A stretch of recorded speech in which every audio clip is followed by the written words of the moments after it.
본 방송에서 제공하는 투자 정보는 투자 판단에 대한 조언입니다. 방송에서 제공하는 주식의 가치, 가격 상승 및 하락에 대해서는 방송사에서 보장하지 않습니다.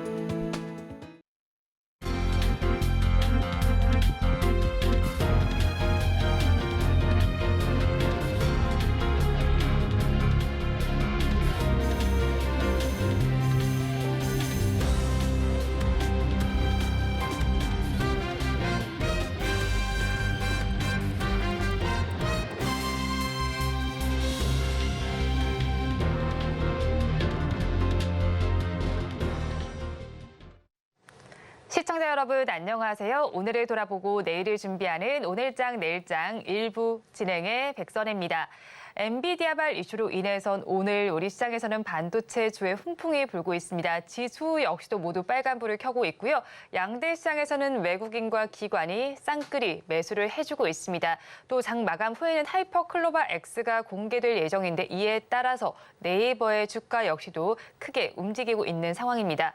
한편 금리에 대한 이야기 계속해서 나오고 있습니다. 금통이 열렸는데 기준금리를 5번 연속 동결하기로 결정을 했고요. 유럽에서도 소식이 있습니다. PMI 지수가 시장의 예상치를 밑돌게 되면서 금리 동결 가능성이 높아지고 있습니다. 또 현재 시간으로 오늘부터 잭슨홀 미팅도 예정되어 있는 만큼 미국의 이슈도 체크를 해보시기 바랍니다. 환율은 오늘 안정세를 보이고 있습니다. 본 방송에서 제공해드리는 정보는 투자 판단에 대한 조언일 뿐 해당 주식의 가치와 수익률을 보장하지는 않습니다. 아울러 서울경제TV와 서울경제신문은 당사의 브랜드입니다. 최근 당사를 사칭하는 피해 사례가 늘어나는 만큼 각별히 주의해 주시기 바랍니다. 또 저희 방송 유튜브를 통해서도 보실 수 있습니다. 유튜브 검색창에 서울경제TV라고 검색하시면 저희 방송과 함께 하실 수 있으니까요. 유튜브 실시간 채팅도 많이 참여해 주시기 바랍니다. 8월 24일 목요일입니다. 오늘장 내일장 1부는 이 시각 보도본부로 시작하겠습니다. 앞서서 살펴보셨던 헤드라인 중에서 3가지를 골라서 심층적으로 다뤄보겠습니다. 오늘은 보도국의 서지은 기자와 함께합니다. 어서 오세요. 네, 안녕하세요. 네, 첫 소식부터 살펴보도록 하겠습니다. 오늘 한국은행이 금융통화위원회를 열었습니다. 기준금리를 동결했는데 5번 연속 동결 결정을 했죠. 네, 한국은행은 오늘 금통위를 열고 연 3.5%인 현 기준금리를 또 한 번 동결했습니다. 지난 2월부터 5차례 연속 동결입니다. 앞서 증시와 채권시장 전문가들은 금통위가 8월 기준금리를 동결할 거라고 예측해왔습니다. 국내외 안팎의 불확실한 경제 상황과 함께 나빠지는 경기 상황이 금리 인상을 끌어내리기는 힘들 것이라는 분석이 나왔었습니다. 네, 그렇다면 이번에도 금리를 동결한 배경을 알아봐야겠네요. 네, 이번에도 역시 불안한 경기 상황이 배경으로 꼽힙니다. 2분기 성장률은 1분기보다 높지만 세부적으로는 민간 소비를 비롯해 수출과 수입, 투자 정부 소비 등 모든 부분이 하락했습니다. 여기에 더해 최근 중국 부동산 개발업체의 채무 불이행 위기 등으로 중국 리스크가 커진 것도 금리 동결 결정에 영향을 미친 것으로 풀이됩니다. 그렇다고 가라앉은 경기에 초점을 맞춰 하느니 기준금리를 서둘러 낮추기에는 가계부채와 환율, 물가 등이 걱정거리입니다. 우선 기준금리 동결 기조 속에서도 가계부채가 빠르게 다시 불어나는데 금리 인하로 기름을 부을 가능성이 높았습니다. 미국과의 기준금리 역전폭이 역대 최대인 2.2%포인트까지 커진 가운데 미국의 추가 인상으로 차이가 더 벌어질 가능성도 있습니다. 기축통화국이 아닌 우리나라 입장에서는 내외금리 차가 더 커지면 환율과 물가 등에 대한 고민이 더욱 깊어지게 됩니다. 네, 다음 소식입니다. 생산자 물가가 넉 달 만에 다시 오름세로 잡혔다고 하는데 어떤 내용일까요? 네, 7월 생산자 물가지수는 6월보다 0.3% 더 올랐습니다. 생산자 물가지수는 지난달 대비 4월, 5월, 6월 3달 연속 하락하다가 넉 달 만에 반등했습니다. 지난달 집중호우로 농산물 가격이 10% 넘게 뛰면서 생산자 물가에 영향을 미쳤습니다. 생산자 물가지수는 1년 전인 지난해 7월과 비교하면 0.2% 낮은 수준입니다. 네, 그렇다면 생산자 물가 지수가 가장 많이 오른 품목은 어떤 걸까요? 네, 집중호우 영향으로 농산물이 크게 올랐습니다. 전월 대비 10.6% 상승했는데요. 공산품은 유가 상승 여파로 석탄과 석유 제품 등이 오르면서 0.1% 상승했습니다. 전력과 가스, 수도, 폐기물은 누진 구간이 완화된 하계 전기요금을 적용하면서 주택용 전력이 내린 영향으로 0.5% 하락했습니다. 서비스는 휴가철 수요 영향으로 운송 서비스와 음식점, 숙박 서비스 등이 상승해 0.3% 올랐습니다. 마지막 소식 살펴보겠습니다. 전 세계 스마트폰 출하량이 감소세를 보이고 있는데 2분기 기준으로 얼마나 줄었을까요? 네, 올해 2분기 세계 스마트폰 출하량은 전년 동기 대비 9% 이상 감소했습니다. 시장 조사 업체 옴디아가 집계한 2분기 출하량은 2억 6,590만 대로 전년 동기 대비 9.5% 감소했습니다. 이는 전년 동기를 기준으로 했을 때 8분기 연속 감소세입니다.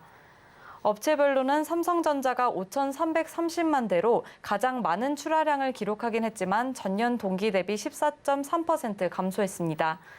애플은 11.7% 감소한 4,320만 대, 샤오미는 15.7% 감소한 3,320만 대로 집계됐습니다.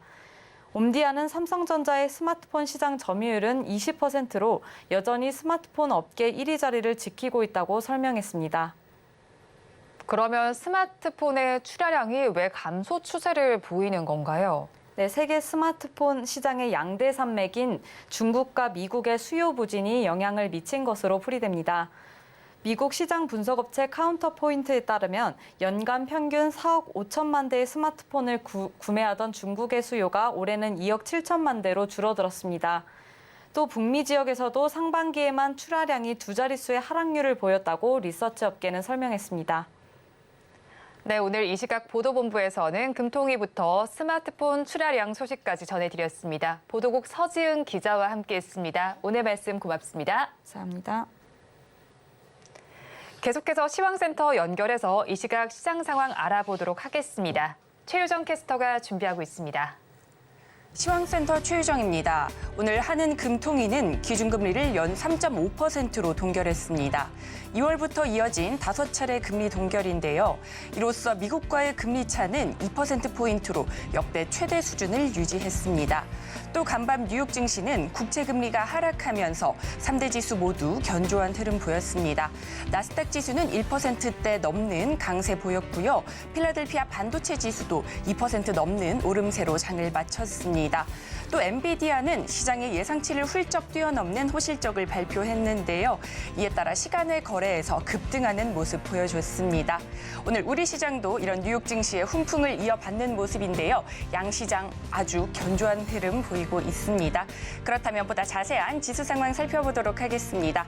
먼저 코스피 지수입니다. 코스피 오늘 시원하게 상승세 보여주고 있는데요. 현재 1% 넘는 1.09% 상승한 2,532선에서 움직이고 있습니다. 이어서 수급도 살펴보도록 하겠습니다. 환율이 안정세를 찾으면서 외국인들의 수급 좋은 모습입니다. 1,633억 원 사들이고 있고요. 기관도 2,248억 원 사들이는 모습입니다. 개인만이 홀로 매도세 보이고 있는데요. 3,777억 원 팔아내고 있는 모습입니다. 이어서 코스닥 지수도 살펴보도록 하겠습니다. 코스닥 오늘 900선 터치했는데요. 1.95% 상승한 900선에서 움직이고 있습니다. 역시나 좋은 상승 흐름 보여주고 있습니다. 수급도 살펴보도록 하겠습니다. 역시나 오늘 기관과 외국인의 동반 매수세가 눈에 띄고 있습니다. 각각 796억 원, 2,331억 원 사들이고 있는 모습입니다. 개인만이 매도 포지션 보여주고 있는데요. 2,953억 원 팔아내고 있는 모습입니다. 이어서 오늘의 특징 섹터 살펴보도록 하겠습니다. 반도체 관련주입니다. 엔비디아발 훈풍에 힘입어 반도체 관련주 좋은 흐름 보여주고 있는데요. SK 하이닉스를 중심으로 반도체 관련주 일제히 빨간불 켜내고 있는 모습입니다. 먼저 SK 하이닉스 어제는 약보합으로 마감을 했었는데요. 현재는 4.57% 상승한 12만 1,300원에 거래가 되고 있는 모습입니다. 이어서 덕산 하이메탈 3.98% 상승한 7,830원에서 거래가 되고 있고요.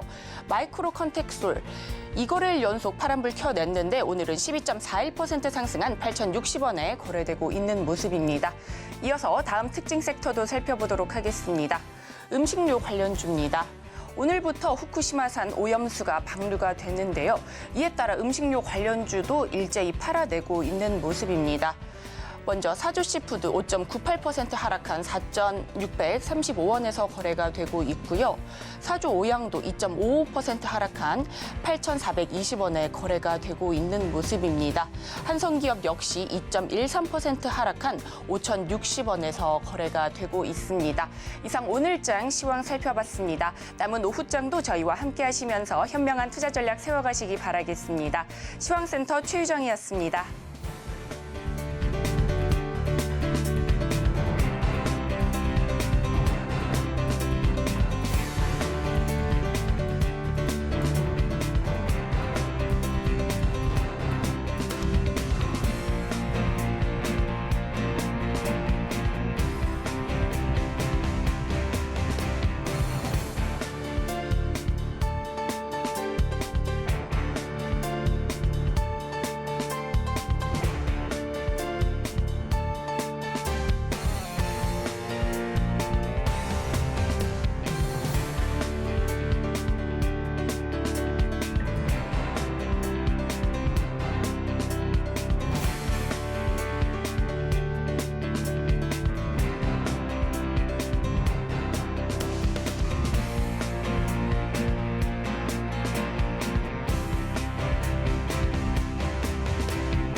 시시각각 변하는 시장의 이슈와 주가의 변동성에 투자 전략을 업데이트해보는 시간입니다. 오늘은 AJ 인베스트먼트 이재규 대표와 함께합니다. 어서 오세요.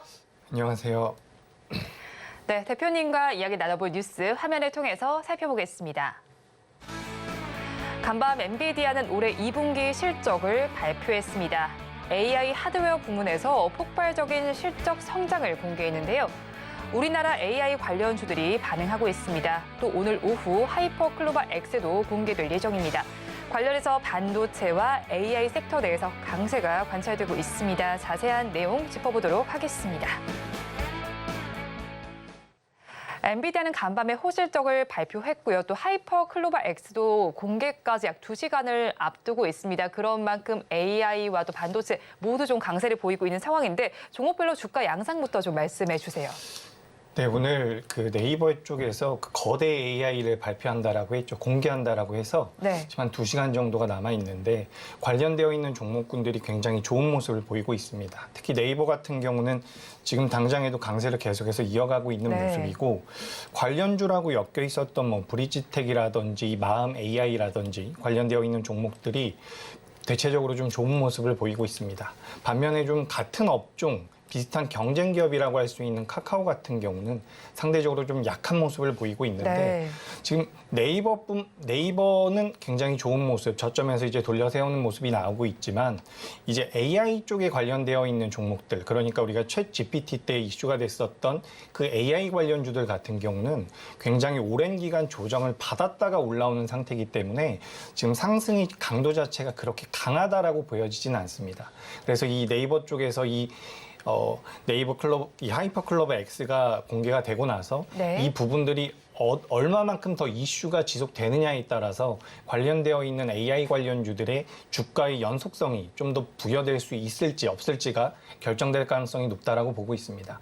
전체적으로 시장에서 부각되고 있는 섹터인데 최근에 아무래도 이 빠르게 움직였었던 테마주들이 계속해서 부각됐었기 때문에 네. 오늘도 이제 개인 투자자분들의 자금이 많이 유입되는 모습이 나오고 있습니다. 근데 그렇기 때문에 조금 조심할 필요도 있다라는 말씀을 덧붙여서 드리고 싶습니다. 네, 하이퍼클로벌 X가 공개된 이유도 한번 살펴봐야 할 텐데 말씀해 주신 것처럼 네이버의 주가는 지금 6%대 강세를 보이고 있지만 카카오는 그에 미치지 못하면서 강보합권 정도에만 거래가 되고 있습니다.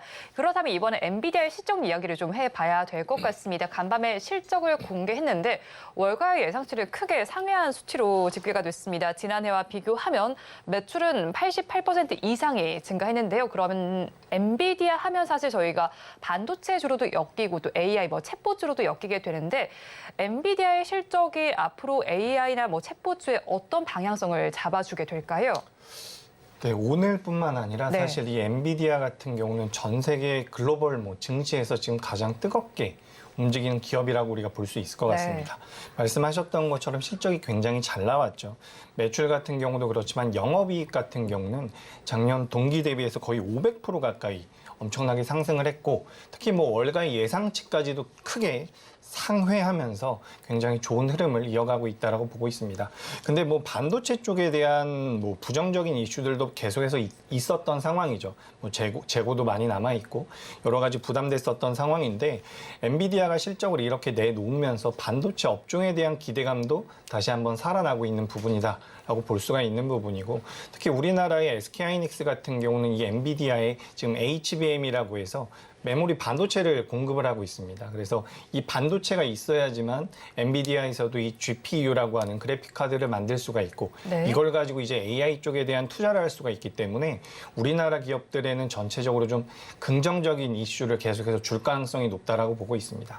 그래서 엔비디아 쪽만 우리가 보자면 어떻게 보면은 반도체 쪽에 대한 실질적인 수요와 관계가 있다라고 볼 수도 있는데 그뿐만 아니라 말씀하셨던 것처럼 지금 계속해서 이슈가 되고 있는 이 인공지능과도 계속해서 연관을 우리가 지을 수 있는 부분이라서 네. 계속해서 이제 엔비디아 같은 경우 우리가 실적이 어떻게 나오는지 어디에 투자를 하는지 이런 부분들을 계속해서 체크할 필요가 있다라고 보고 있습니다. 이게 이제 우리나라뿐만 아니라 연초만 하더라도 이제 챗 GPT가 굉장히 네. 이슈가 됐었는데 이게 어떻게 보면 AI 인공지능에 대한 일시적인 부분이 아니라 앞으로 계속해서 이제 큰 패러다임의 변화를 가져올 수 있는 부분이기 때문에 시청자분들이랑 투자자분들도 이 엔비디아에 대한 실적이라든지 사업의 방향성을 계속해서 체크할 필요가 있다라는 말씀을 드리고 싶습니다. 네, 그렇죠. 엔비디아의 실적이 중요한 이유가 패러다임이 변화될 수 있기 때문에 사업 방향성도 계속해서 좀 체크를 해보시면 좋겠습니다. 그렇다면 또 오늘 오후 4시에 예정이 되어 있죠. 하이퍼클로벌 X가 장 마감 후에 공개될 예정인데 이에 따라서 증권가에서는 기대감 덕분에 목표 주가도 올리고 있는 상황이에요. 주가 역시도 반응을 하고 있지만 일단은 공개된 이후도 중요하잖아요, 대표님. 공개된 이후에 주가가 또 내려앉지는 않을지 걱정이 되기도 하거든요. 가지고 계신 분들께서는 어떻게 대응하면 좋을까요? 예, 네이버 같은 경우는 실질적으로 지금 낙폭이 굉장히 큰 상태입니다. 네. 최근에 이제 좋은 반등세를 보이고 있고 또 이제 반등의 모멘텀이 될 수 있는 이 하이퍼클로버 X가 공개가 될 텐데 제가 봤을 때 네이버 같은 경우는 이제 주가적인 측면에서 봤을 때는 추가적인 상승의 가능성이 좀 더 높다라고 보고 있습니다. 네. 그래서 이게 어쨌든 공개가 되고 나서 무조건 좋은 얘기만 나올 가능성은 없다라고 보기 때문에 이렇게 좀 등락은 계속해서 나올 가능성이 있다라고 보고 있습니다. 하지만 지금 네이버라는 기업 자체가 코로나가 발병하면서 네. 코로나 이후에 어쨌든 언택트 쪽에 대한 수혜가 굉장히 컸었고 그 수혜 이후에는 계속해서 지금 조정을 받고 있었던 상태이기 때문에 낙폭이 굉장히 크다라는 거죠. 그렇기 때문에 네이버 같은 경우는 이번에 이 하이퍼클로버 X가 공개된 것을 기점으로 해서 추세적인 반등을 시도할 가능성이 높다라고 보고 있습니다. 그래서 네이버가 당장에 이제 주가 같은 경우는 4시에 공개가 되고 나서 내일부터 조금씩 조정을 받을 수도 있겠지만 네. 추세적인 흐름 같은 경우는 이제서야 좀 돌려내는 것으로 보고 있기 때문에 네이버를 보유하고 계신 분들 같은 경우는 이걸 단기적으로 접근하셨다라고 한다면 매도를 오늘 고려해 네. 보실 수도 있겠지만 중장기적으로 접근을 했다라고 한다면 네이버라는 기업을 봤을 때는 저는 추가 상승의 가능성이 굉장히 높다라고 보고 있으니까 이 부분을 참고하시면 될 것 같습니다. 네, 네이버의 주가 사실 그간 많이 눌러왔었는데 하이퍼클로버 X 기대감 덕분인지 약간 반등세를 보이고 있는 거였잖아요. 그런 만큼 앞으로의 주가 추이도 조금 긍정적으로 보시는 거예요. 잠깐은 뭐 주저앉을 수도 있겠지만 앞으로는 우상향 기조로 보시는 거네요. 그렇다면 하이퍼클로버 X에 대해서 조금 이야기를 나눠보고 싶은데요. 오늘 공개가 되는데 한국어 쪽에 좀 특화가 돼 있는 걸로 알고 있어요. 그렇다면 다른 장점들은 어떤 걸 좀 체크해 볼 수 있을까요? 네, 일단 뭐 앵커님께서 말씀하신 것처럼 이 한국어에 대한 장점이 굉장히 크죠. 네. 제가 그 오픈 AI라든지 몇몇 가지 그 인공지능과 관련되어 있는 챗봇들을 많이 사용을 해봤는데 네. 이게 우리나라 말로 하면 좀 한계가 있더라고요. 그래서 영어로 뭐 해석을 해서 쓰거나 영어로 입력을 해서 좀 도움을 받은 적이 있는데 네이버가 어찌됐건 간에 우리나라 기업이고 우리나라에서 있는 여러 가지 언어들을 가지고 만들어내고 있는 부분이기 때문에 지금 글로벌에서 인기가 있고 좀 인지도가 높은 AI들에 비해서 우리에게는 실질적으로 우리나라 국민들에게는 훨씬 더 큰 도움이 될 거라고 저는 보고 있습니다. 네. 그래서 이게 어쨌든 저도 열어봐야지 알겠지만 그래도 지금 이 네이버가 이 하이퍼클로버 X를 위해서 지금 누적 투자액이 1조가 넘어간다라고 하죠. 네. 굉장히 공격적으로 지금 계속해서 육성을 하고 있는 부분이기 때문에 제가 봤을 땐 그래도 우리나라에서 가장 큰 기업이기도 하고 관련해서 우리가 계속해서 좀 관심 있게 볼 필요가 있다라는 말씀 드리겠습니다. 네, 큰 그 기업이기도 하고 한국어 데이터마다 5,600억 토큰을 가지고 있는 만큼 조금 주시해 볼 필요가 있을 것 같은데요. 일단 그럼 하이퍼클로버 X가 공개가 되고 입지를 공고히 하게 된다면 사실 네이버만 수혜를 받는 게 아니잖아요. 다른 뭐 AI 업체로도 수혜가 이어질 것으로 보이고 있는데 그렇다면 어떤 기술력을 가진 기업에 저희가 집중을 해보면 좋을까요? 네, 지금 뭐 시장에서 계속해서 부각되고 네. 있는 AI 관련주들이 많이 있습니다. 그래서 뭐 사실 연관성이 없는 개연성이 좀 떨어지는 기업들 같은 경우도 주가의 흐름 같은 경우는 순간적으로 크게 나오기도 하는데 우리가 실제로 이제 네이버와 관련이 좀 있는 기업들을 눈여겨보는 게 실제 투자의 관점에서는 도움이 될 거라고 보고 있습니다. 네. 그래서 제가 그 중에서는 이제 알체라라고 하는 기업이 하나 있습니다. 이 알체라라는 기업 같은 경우는 뭐 인공지능 영상 인식 분야에서 뭐 토탈 솔루션, 그러니까 소프트웨어 기술을 제공하는 회사인데 이 알체라가 네이버의 자회사 중에서 스노우라는 회사가 있습니다. 근데 그 스노우가 최대 주주로 있는 회사가 바로 이 알체라라고 보시면 될 것 같은데 이 네이버가 어쨌든 AI 시장에서 AI 시장의 진출을 본격적으로 하고 있는 상황이고 계속해서 투자금을 늘려간다라고 한다면 네이버와 어느 정도는 관련이 있는 기업들, 네이버와 계속해서 사업을 영위해 왔었던 기업들이 좀 더 좋은 수혜를 받을 가능성이 높다라고 보고 있습니다. 그래서 뭐 그 자회사인 스노우가 최대 주주로 있는 알체라 같은 경우도 이 네이버가 AI 사업 쪽에 진출한다라는 내용이 나올 때마다 변동성을 크게 키워왔었는데 지금도 역시나 시장에서는 관심을 계속해서 받고 있는 부분이라고 생각을 하고 있습니다. 그래서 이 어쨌든 뭐 예를 들어서 현대차라든지 기아가 전기차에 진출을 하면서 관련되어 있는 작은 기업들이 수혜를 받는 것처럼 네이버라는 거대 기업이 어쨌든 AI 쪽에 진출을 하면서 관련된 기업들의 좀 수혜가 이어질 가능성이 높기 때문에 우리가 전체적인 섹터의 변화도 봐야겠지만 제가 말씀드리고 싶은 것은 좀 더 개연성이 높은 종목들을 추려서 매매를 할 경우에는 좀 더 연속성 있는 주가 흐름이 나올 수 있다. 그렇기 때문에 좀 관련이 있는 기업, 그중에서 저는 알체라라는 기업을 좀 관심 있게 보셨으면 좋겠다라는 의견 드리겠습니다. 네, 네이버와 얼마만큼 관련이 있는지를 보면 좋겠는데 그중에선 알체라라는 기업을 짚어주셨네요. 그렇다면 또 챗봇주의 강세 속에서 폴라리스 오피스도 오늘 강세 보이고 있거든요. 윗골이 살짝 달기는 했지만 17%대 오름세가 나오고 있습니다. 폴라리스 오피스 AI 출시 기대감에 챗봇주 주가 상승에 주도적 역할을 하고 있는 상황인데요. 현재 약 2, 3만 명 정도 사전 예약 신청을 한 걸로 나와 있고요. 또 출시 후에 유료 가입자 수 증가 추이가 좀 관건으로 나타날 것 같은데요. 이번 달 말에 서비스가 공식화될 전망인데 그럼 폴라리스 오피스의 주가 전망은 어떻게 보실까요? 폴라리스 오피스 굉장히 좀 어떻게 보면 좀 생소하실 수도 있습니다. 네. 근데 이게 몇 년 전에 이제 갤럭시 지금 삼성 쪽에서 휴대폰을 만들고 있죠.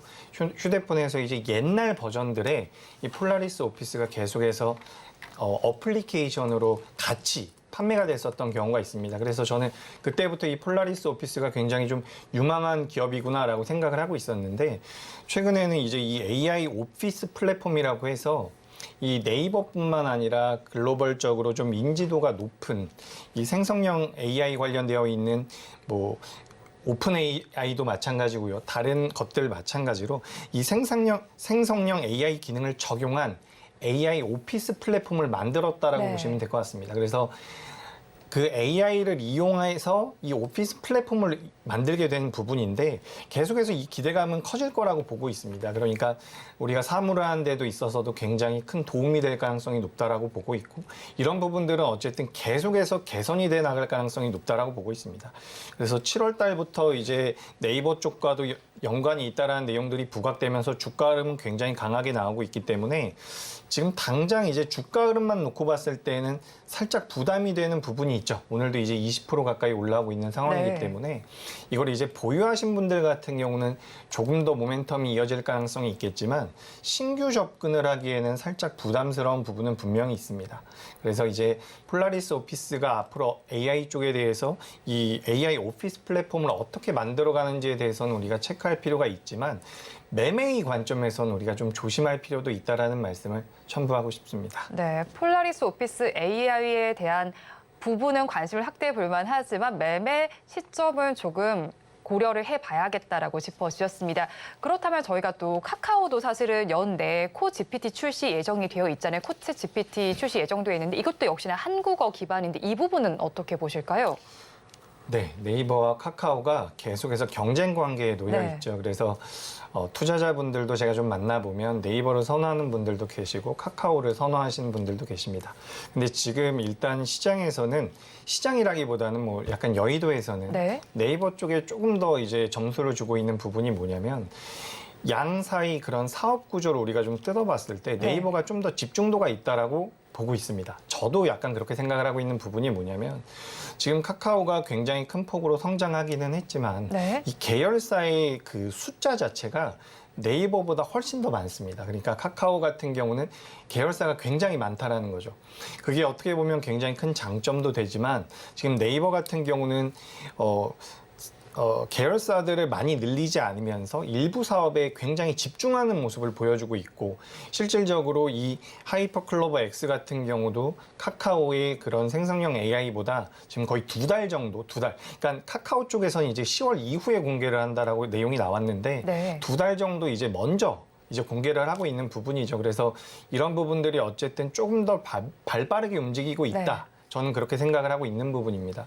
게다가 말씀드렸던 것처럼 이런 사업에 대한 집중도가 좀 더 유리하다라고 보고 있기 때문에 최근에 이제 주가 흐름 같은 경우도 네이버 같은 경우는 어느 정도 올라오고 있는 모습이지만 카카오 같은 경우는 상대적으로 좀 더딘 모습이라고 보고 있습니다. 네. 물론 두 회사 다 굉장히 좋은 회사라고 보지만 지금 일단 이런 차트의 흐름상을 놓고 봤을 때는 네이버가 먼저 움직일 가능성이 높고 이런 흐름은 어느 정도 좀 더 이어질 가능성도 높기 때문에 지금 사업 영역이 어느 정도 겹쳐진다라고는 하지만 먼저 움직이고 있는 네이버에 대한 관심이 조금 더 필요하다라고 보고 있습니다. 네, 현재 시점에서는 네이버가 경쟁 우위에 있다라고 짚어주셨습니다. 그렇다면 오늘은 탑픽 종목 어떤 걸로 가지고 오셨을까요? 네, 오늘 탑픽 종목 같은 경우는 지금 시장에서 워낙 이 AI에 대한 관심도가 높다 보니까 제가 유비온이라는 기업을 좀 준비를 해봤습니다.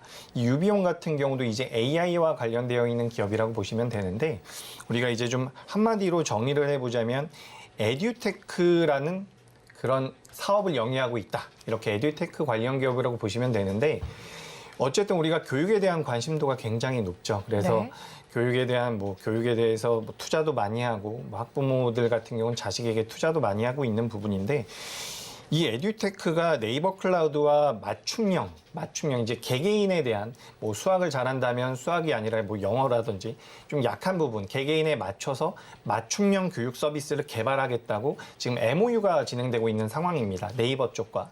네이버 쪽에서 지금 어쨌든 네이버가 생성형 AI를 내놓는다라고 해서 당장의 수혜가 되는 건 아니겠지만 어쨌든 큰 패러다임의 변화가 네이버 쪽이라든지 AI 쪽에서 나온다라고 한다면 그에 따른 실질적인 수혜가 가능한 기업들을 볼 필요가 있다라는 거죠. 그래서 아침에 유비온 같은 경우는 어느 정도 올라오다가 현재 마이너스 전환이 돼서 마이너스 뭐 1% 정도에서 움직임이 나오고 있는데 지금 주가 흐름 같은 경우는 나쁘지 않다라고 보고 있습니다.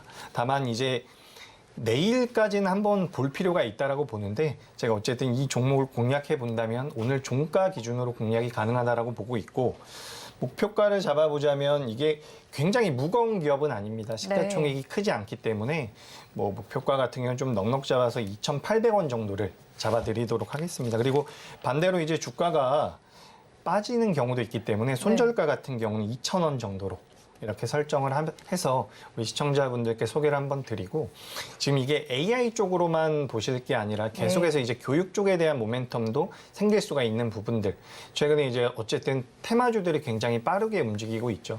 뭐 초전도체라든지 맥신이라든지 오염수 그리고 오늘 이제 관련되어서 AI 관련주들이 움직이는데 최근에 이제 큰 업종보다는 테마주들의 자금이 일시적으로 붙는 경우가 많기 때문에 이런 종목들 같은 경우 시가총액도 작고 AI와 엮일 수 있는 이런 종목들 같은 경우는 체크를 좀 해두셨다가 변동성이 좀 나올 때 공략을 해보시면 도움이 된다라는 말씀을 드리겠습니다.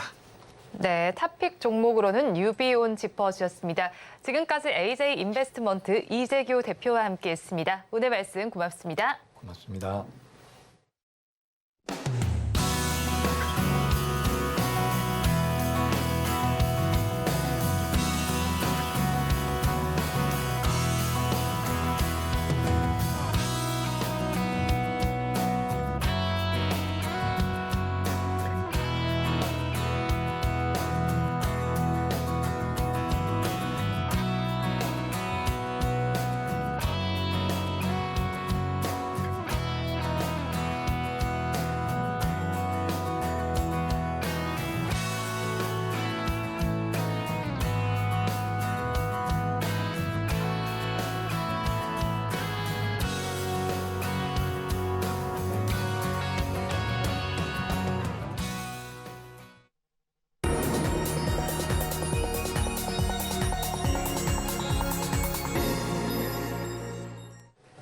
마켓 리더의 시선으로 글로벌 경제와 산업 트렌드를 체크하고 이걸 수익으로 연결해보는 시간, 고수의 선택 시간입니다. 오늘은 김한진 이코노미스트와 함께합니다. 어서 오세요. 네, 안녕하세요. 네, 박사님과 이야기 나눠볼 주제 화면을 통해서 살펴보겠습니다. 오늘의 주제입니다. 안개 속을 걷고 있는 8월 증시입니다. 사실 8월 한 달 동안을 좀 살펴보면요. 그다지 주가가 뭐 좀 지지부진하게 움직였다라고 봐야 할 텐데 잭슨홀 미팅이라는 이벤트를 앞두고 있습니다. 이 이후에 시장 대응 어떻게 가져가면 좋을지 자세한 이야기 오늘 나눠보도록 하겠습니다. 사실 8월을 돌아보면요, 좀 잔인한 8월을 보냈다라고 봐야겠습니다. 테마주의 급등락을 제외한다면 지수의 흐름이 좀 지지부진했다라고 보이는데요. 역시도 미국 증시도 그랬어요. 이제 8월에 S&P 500 지수는 지난해 12월 이후 처음으로 전 업종이 하락세를 보이기도 했었는데 8월 증시 전반에 대해서 어떻게 평가를 하실까요? 네, 국내 증시 모두 사실 상반기에 많이 달려왔기 때문에 조금 8월 들면서 하반기 들었으면서 7월까지는 조금 뭐 그 가속도 관성의 법칙 때문에 살짝 달렸다가 8월에는 좀 쉬었죠. 쉬고 있는데 이런 부분들은 좀 전반적으로 뭐 조금 주도주라고 할 수 있는 종목들, 미국에서는 AI 관련주, 또 한국에서는 뭐 2차 전지 이런 주도주들이 조금 기술적인 숨고르기 상태에 들어갔기 때문에 지수 전체가 좀 조정을 보이는 상태였고 어제 미국장은 이제 엔비디아가 다시 또 시동을 걸면서 새로운 또 장세 국면으로 들어갈지 이제 좀 기로에 놓여 있는 그런 상황인데 한국도 이제 물론 이제 AI에 관련된 뭐 이런 그 수혜 종목들이 있습니다만 반도체를 비롯해서 아직까지는 좀 미국 장세에 따라서 조금 방향성이 결정되는 아직까지는 조금 뭐 방향성이 완전히 결정됐다고 볼 수는 없고 그러다 보니까 조금 많이 올랐던 종목 중심으로 차익 실현이 되는 그러한 조정 장세가 8월 장세의 특징인 것 같습니다. 네, 많이 올랐던 것 위주로 조정되는 장세가 8월 장세의 특징이다라고 정리를 해주셨습니다.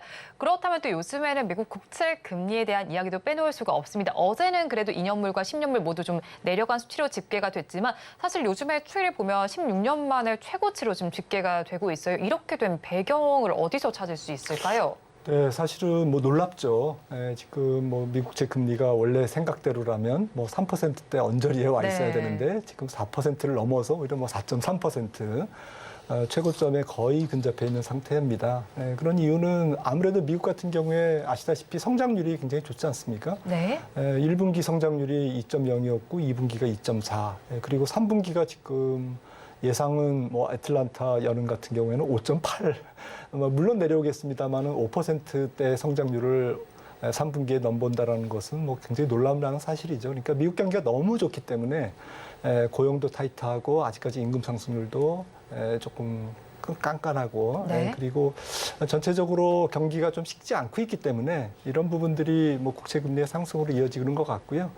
조금 더 확산해서 본다면 과연 뭐 이번 국면, 그러니까 조금 롱텀하게 봤을 때 시장 금리가 예전처럼 뭐 초저금리 혹은 뭐 약간 저물가 상황으로 다시 되돌아갈 수 있는 것인가라는 것에 대한 논란이 슬슬 일고 있습니다. 네. 이런 부분은 이제 장기적으로 논의될 부분이고요. 당장은 경제 지표가 너무 좋다라는 것이 지금 금리 상승의 가장 큰 이유인 것 같은데 문제는 이렇게 금리가 높다 보면 네. 실질 임금이라든지 뭐 금리가 높은 이유는 사실 물가가 많이 떨어지긴 했습니다만 여전히 3%이지 않습니까? 그래서 실질 금리가 지금 플러스 상태입니다.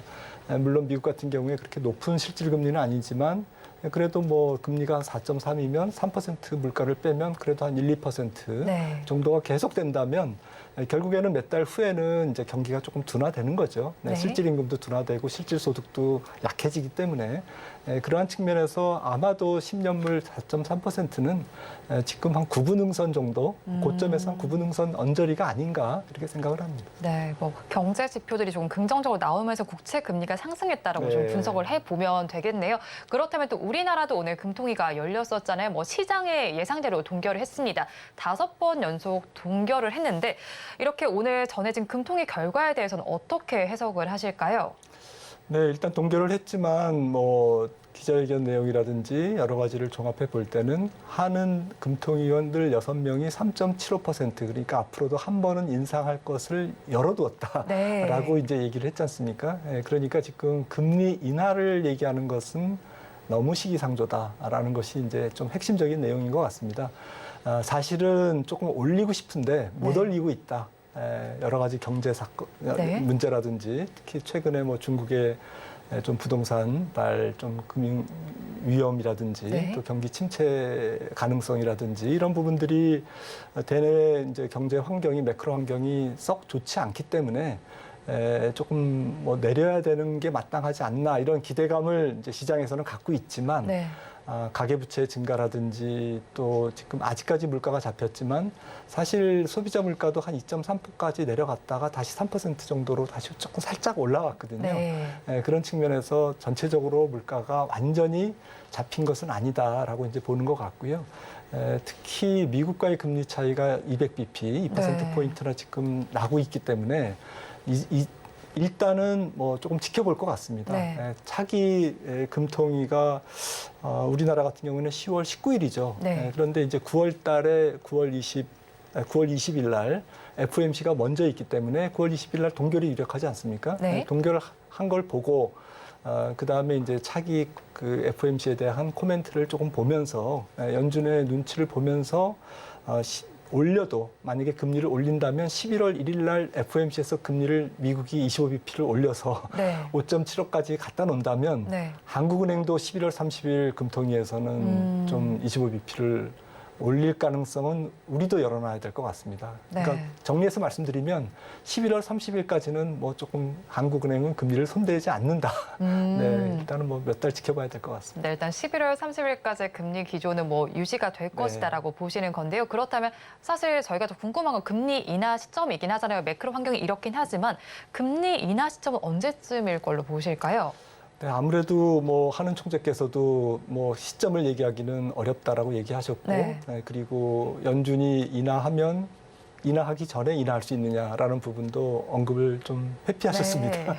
이제 그런 측면에서는 뭐 이해는 되는데 우리나라 입장에서는 사실 하느니 좀 딜레마에 빠져 있죠. 네. 경기 상황을 보면 내려야 되는데 가계부채도 증가해 있고, 네. 그다음에 취약 차주라든지 금융 건전성을 좀 염두에 둔다면 금리를 조금 내려줘야 부채 비율도 조금 네. 높은 기업들이 좀 숨통이 트이고 자영업자들이라든지 또 중소기업들의 어쨌든 금융 사정도 안정되기 때문에 내려야 될 필요성도 있고 올려야 될 필요성도 있고 지금 양쪽이 충돌하고 있습니다. 네. 그런 상태에서 조금 한미 금리 차라든지 이런 부분도 문제가 되기 때문에 네.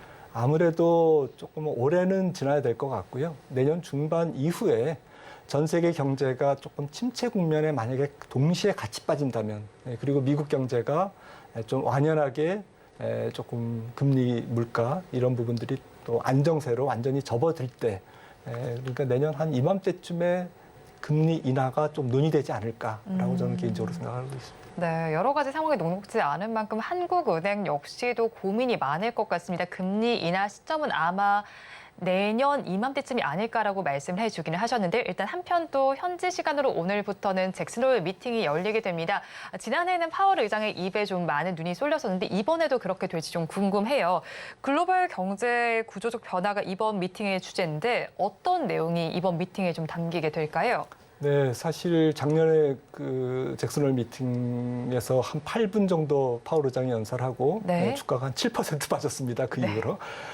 이제 이런 부분들이 트라우마가 있기 때문에 지금 사람들이 또 잭슨 홀 미팅을 또 관심을 갖고 있는데 네. 작년에는 2%대 중반의 기준금리였기 때문에 네. 그 이후에 300bp의 금리를 올린 상황이기 때문에 주가도 조정을 받았지만 지금은 이미 금리를 올린 상태이기 때문에 잭슨 홀 미팅은 금융시장을 완전히 뒤흔들 정도의 네. 어떤 충격적인 내용은 없을 거라고 생각을 하고 있고요.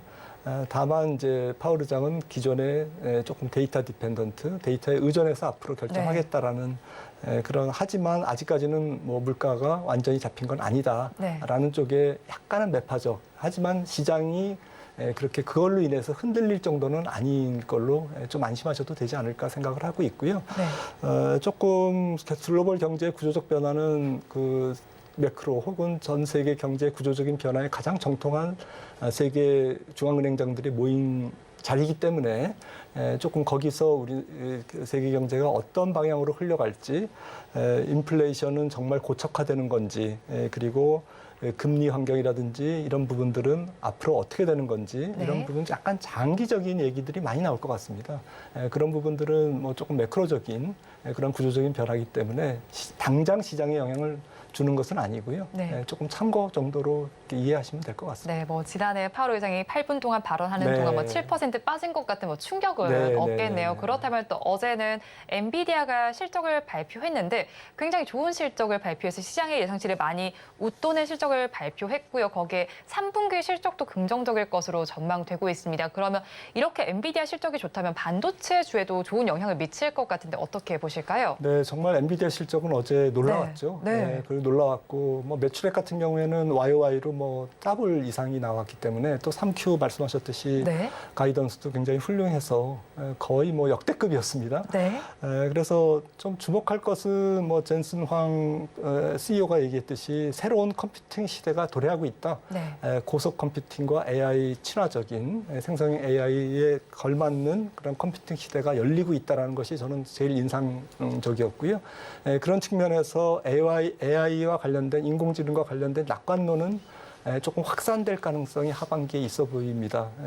관련돼서 반도체라든지 데이터 센터의 어쨌든 반도체 수요라든지 이런 우리가 관심 있는 것은 사실 반도체 부분이기 때문에 네. AI 관련주도 물론 있습니다만은 일단은 뭐 큰 종목이 삼성전자, SK하이닉스이기 때문에 이런 부분들에 더 관심이 많은데 실제로 애널리스트 의견들 들어보면 뭐 거기에 직접적인 어쨌든 수요는 있긴 있지만 네. 그걸로 인해서 급격하게 반도체 경기가 그걸로 인해서 턴어라운드 하는 것은 아니기 때문에 삼성전자, SK하이닉스는 분위기는 조금 좋아질 것 같은데 네. 일단은 그거는 또 반도체 경기 문제이기 때문에 따로 네. 봐야 될 것 같습니다. 네, 그렇다면 이제 엔비디아가 앞으로 뭐 제2의 테슬라가 될 수 있다라는 전망도 나오지만 뭐 박사님 말씀처럼 사실 뭐 거품론이다 이런 얘기도 나오고는 있어요. 그런데 삼성전자와 SK하이닉스 방금 전에 말씀해 주실 때처럼 저희는 가장 관심이 많잖아요. 엔비디아 이런 실적이나 뭐 주가 향방에 따라서 삼성전자와 SK하이닉스에 대해서는 어떤 전략을 저희가 짜가면 좋을까요? 네, 삼성전자 전 세계적인 글로벌 반도체 경기가 감산에도 불구하고 아직은 재고가 증가하고 있고, 그다음에 디램 가격이나 낸드 가격도 아직은 하락은 멈췄습니다만은 조금 확실한 어쨌든 반등의 기미는 증거는 찾기가 어렵기 때문에 이 부분이 글로벌 경기는 조금 약하다. 네. 시장은 지금 펄펄 달아오르고 있지만 전체적인 어제 S&P 글로벌의 PMI도 다시 확인할 수 있었지만 전 세계 경기는 약간 식고 있다. 네. 그리고 중국이 그걸 도와주고 있다. 네. 경기가 식는데 네. 이런 측면에서 반도체 경기는 어쨌든 삼성전자, SK 하이닉스 주가가 비싼 것은 아니지만 반도체 경기라는 측면에서는 아직은 조금 박스권에 갇혀 있을 가능성이 있다. 하지만 AI가 조금 분위기를 띄울 수는 있다라고 네. 생각을 합니다. AI가 분위기를 띄울 수는 있겠지만 그래도 전반적으로 봤을 네. 때는 삼성전자와 SK하이닉스의 주가 흐름은 박스권 정도에서 움직이겠네요. 그렇다면 8월의 약세 흐름이 저희 또 9월까지도 이어질 것으로 보이고 있는 상황인데요.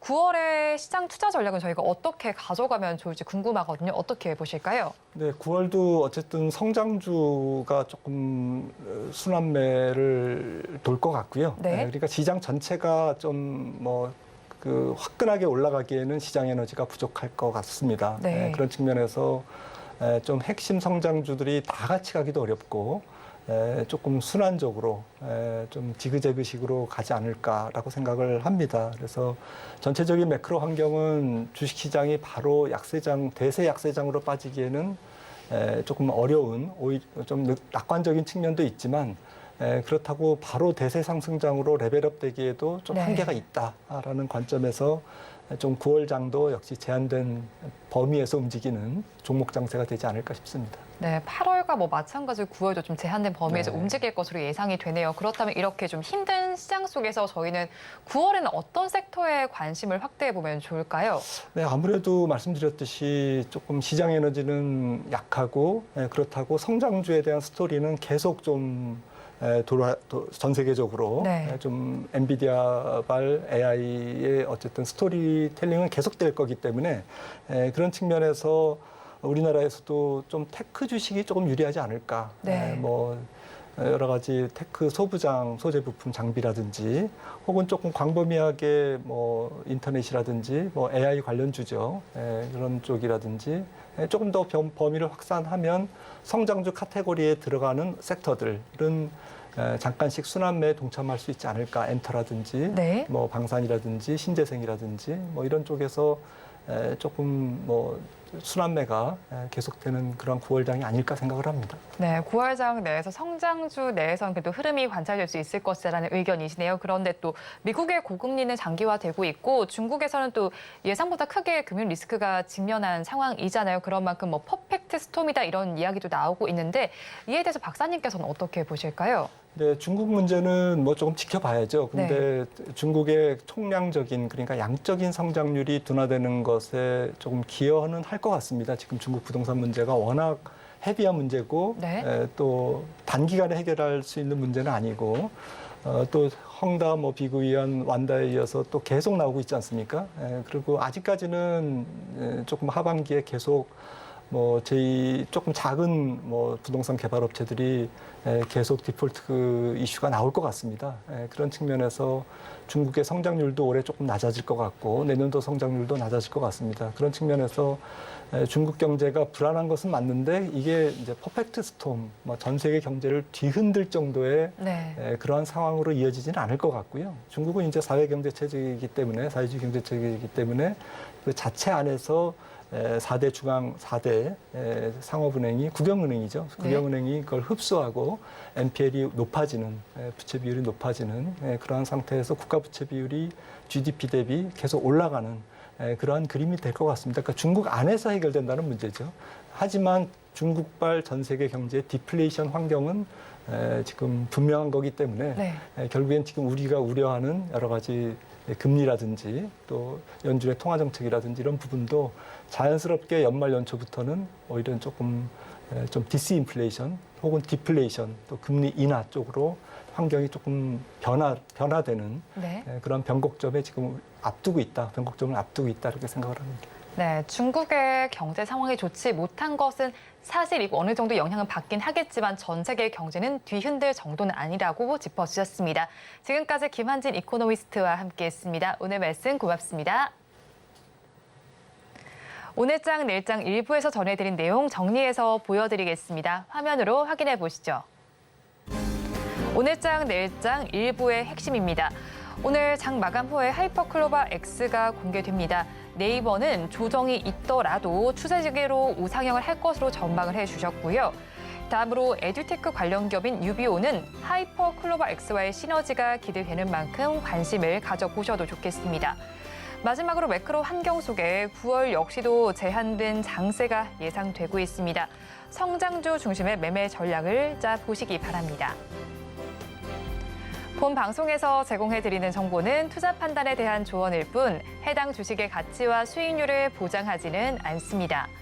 아울러 서울경제TV와 서울경제신문은 당사의 브랜드입니다. 최근 당사를 사칭하는 피해 사례가 늘어나는 만큼 각별히 주의해 주시기 바랍니다. 오늘장 내일장 일부에서 준비한 순서는 여기까지입니다. 저희는 잠시 후 2부로 돌아오겠습니다. 함께해 주신 여러분 고맙습니다.